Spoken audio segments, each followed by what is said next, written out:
Millions of people in Cuba were without power on Friday after the island's largest and most efficient power plant failed, the energy minister said.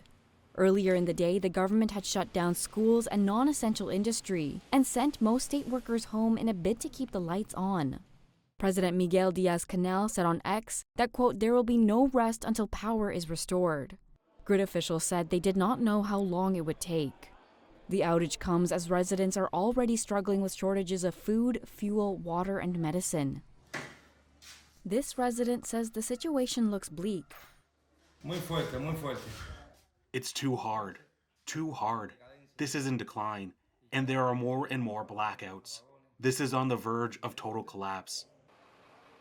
While demand for electricity grows, fuel supply has all but dried up on an island that produces comparatively little of its own. Prime Minister Manuel Marrero spoke on national TV on Thursday. He said the blackouts were due to the situation well known to most Cubans: deteriorating infrastructure, fuel shortages, and rising demand.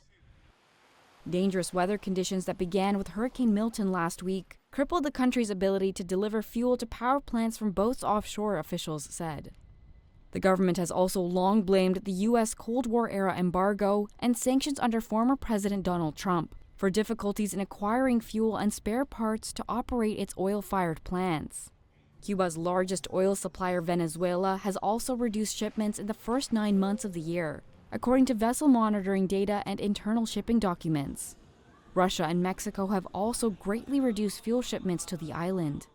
Earlier on Friday, Cuban electricity officials said they expect power generation to improve in the coming days, as the weather allows fuel from prior deliveries to be distributed around the island.